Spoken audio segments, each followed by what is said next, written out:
Some words may seem fair or even caring at first, but those words hide something darker. Plans that could slowly take away your peace, your confidence, and your link to yourself. Carl Jung was a great Swiss psychologist who taught us about the shadow, which is the part of us that we don't want to face. And when a man talks from his shadow that hasn't been fixed, you're not just hearing words, you're hearing a warning. I'm going to show you 5 lines that should get your attention right away when you hear them. This isn't about giving simple relationship tips. This is about being able to tell when someone else's unconscious sadness is about to become yours. Marcus Aurelius said, "He who doesn't watch what his neighbor says or does avoids a great deal of trouble." The most self-loving thing you can do sometimes is just leave before the damage starts. Each of these phrases has a greater meaning for people than just the words they contain. If you ignore them, you might get stuck in a situation where you lose yourself little by little while you try to heal someone who won't heal. Additionally, trust me when I say that no woman who cares about her own happiness and growth should ever have to carry another person's unfinished cloud. I will not only show you how to spot these warning signs, but also how to deal with them in a strong and clear way without losing your center. Let's begin. 1. You have to accept me as I am. At first look, this might sound like honest self-expression or even openness, but pay close attention. You can tell one of the most dangerous patterns in a relationship when a guy uses this phrase to justify bad behavior. Carl Jung made it clear that we can only grow when we stop blaming others and face our fears. But when someone says, "That's just how I am," to avoid change, you know they're not being honest. The person you're dealing with is okay with being dysfunctional. This phrase usually shows up after you've noticed troubling trends, like being emotionally unavailable, disrespectful, or manipulative. He pulls this line out like a shield when you try to talk about it. Here's what he really means, though. I refuse to grow, and you need to get smaller to fit my needs. Jung said that for a relationship to be healthy, both people must be on a path of individuation or becoming their fullest, most aware selves. But this phrase shows that someone has given up on that trip completely. He wants you to handle all the mental work and changes, but he doesn't want to change at all. The greater truth is that accepting someone doesn't mean putting up with things that aren't right. Real love helps people grow, not stay the same. The Stoics thought that we are meant to change and grow every day, becoming better versions of ourselves. If a man loves you, he will want to grow with you instead of dragging you down to his crazy level. So, when you hear this term, ask yourself, is he being honest? Or is this just a fancy way to avoid taking responsibility? Because if his words hide a persistent unwillingness to change and grow, then you're looking at a trend that will get worse over time. That's where it really gets dangerous. You might get stuck in a relationship where you always have to change, give up things, and make concessions while he stays in his comfort zone after taking this phrase. You're not here to make yourself smaller for someone who won't grow. You're here to share your life with someone who also wants to grow. In case not wanting to grow wasn't scary enough, here's another phrase that shows an even scarier pattern. 2. All my exes were crazy. It might sound like a man is just telling you about his past when he says this, but don't believe it. There is something much more disturbing going on behind those words. He can't take responsibility for his part in relationship failures. Carl Jung told us that things we don't think about can take over our lives from the dark. Men who blame their ex-wives all the time are usually putting their own unresolved anger onto them. This phrase shows the thoughts of a chronic victim, someone who always needs to be the hero, even if they are the ones who are making things worse. Scots philosopher Epictetus said that what bothers us is not what happens, but how we think about it. If a man always sees his past relationships as wrongs he suffered and never thinks about how he behaved, he's probably trying to avoid seeing himself. The truth about his mind is that it's very unlikely that all of his ex-wives were the trouble. What's more likely is that he just won't see the pattern. Jung said that we often put on other people what we deny about ourselves. His crazy exes could just be women who wouldn't put up with his bad behavior. This way of thinking is very dangerous because it shows that you can't learn from your mistakes. He'll keep falling into the same unconscious habits and put the blame on each new partner when things go wrong. What scared you the most? You might end up being the next crazy ex in his story one day. It's hard to stay with someone like this. You'll feel like walking on eggshells, trying to be the one person who doesn't set off his routines. But you can't help someone who doesn't know they're hurt. You can't have a healthy friendship with someone who won't look at how they act. A smart woman should ask herself, has he ever owned up to what went wrong in his past relationships? Has he ever really thought about himself? In that case, you're dealing with someone whose shadow is in charge, and that shadow will finally point the finger at you. As if being constantly blamed wasn't bad enough, there's another phrase that takes manipulation to a whole new level and uses your inner feelings against you. 3. If you really love me, you do what I ask. This is mental blackmail that looks like a love language.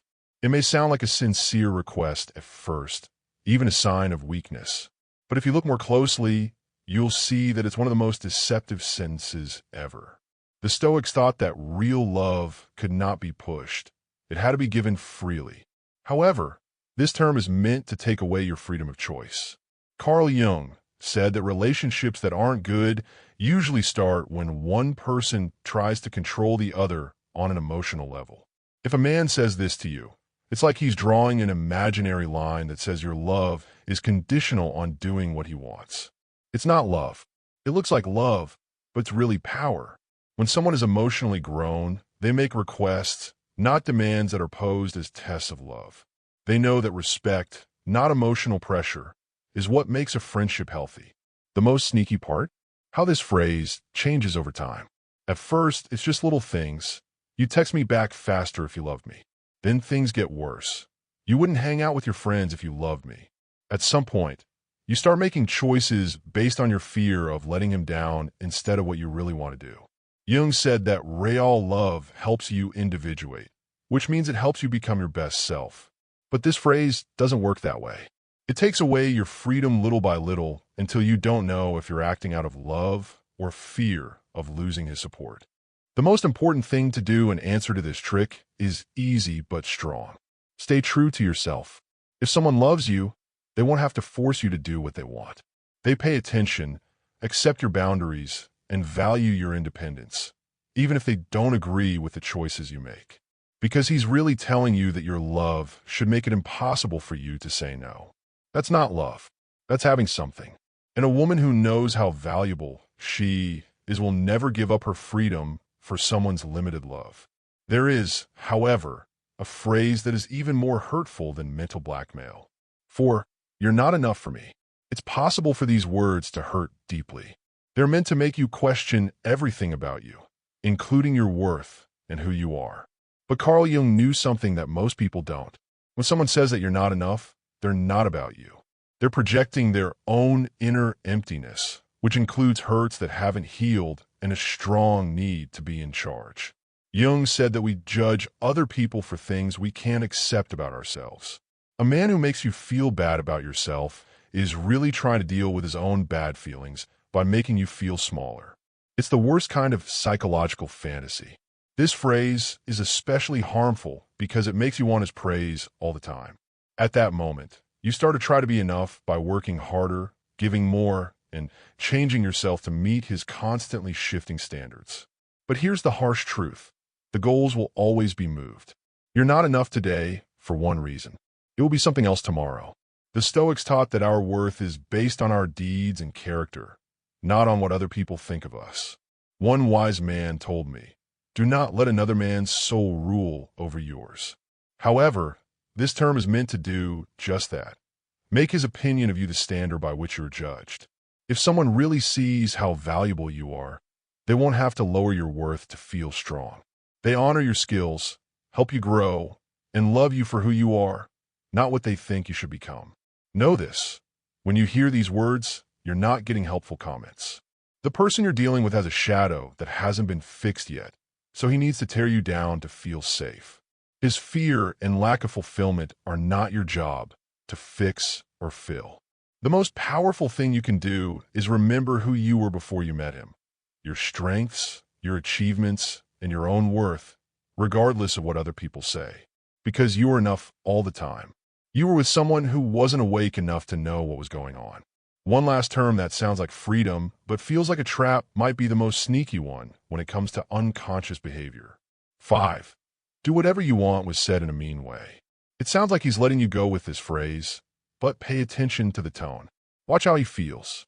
You're not being given permission when someone talks to you with coldness, snark, or passive-aggressive anger.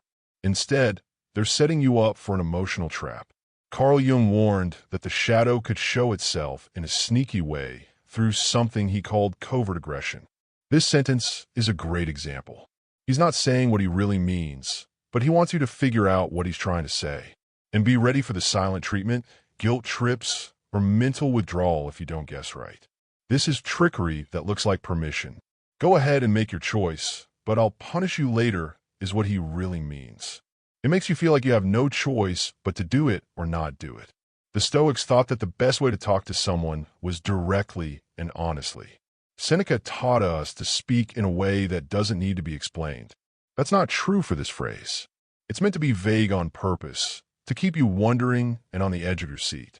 It's hard to deal with this kind of indirect conversation all the time. Reading between the lines is something you do all the time to figure out what he's thinking and feeling without him saying it. You take on feelings that he won't even admit he has. Jung thought that for a relationship to be good, both people had to be aware of and honest about their wants and needs. People who talk in puzzles and emotional codes, on the other hand, are operating from their unconscious shadow and want you to be able to read their mind. The most powerful answer? Believe what he says. When he says, do whatever you want, you should do it. Don't try to figure out what he means or deal with his anger that he isn't saying. This stops him from manipulating others and makes him either talk to her directly or sit alone with his passive-aggressive silence. Because a man who really wants to be with you doesn't use codes or make you feel confused. He appears to be clear, honest, and brave enough to say what he really means. Last but not least, remember that you can only feel at peace when your words, actions, and thoughts are all in line with your deepest beliefs. Not only are these 5 phrases red flags, they're also signs that someone's unconscious shadow is about to become your conscious problem. To be honest, you're not here to help broken guys who don't want to get better. People who walk with you on your journey should be the ones you're here with, not the ones who pull you into their unconscious habits. How many of these statements have you heard in your own relationships? Have you been ignoring these danger signs or wondering why you're reacting the way you are? Tell us about your adventures in the comments. The first thing you need to do to get back the strength and knowledge you've always had is to recognize these patterns. Thanks for watching. If this video helped you understand the deeper psychology behind these red flags and reminded you that your intuition is stronger than you thought, please like it and subscribe for more Jung-inspired tips on how to protect your mental health. Don't forget that keeping your peace isn't selfish. It's the best kind of self-care. A woman who knows her worth will always pick growth over staying the same, clarity over chaos, and real love over manipulating other people's emotions. Be true to yourself, even if you want to stay and fix things that can't be fixed.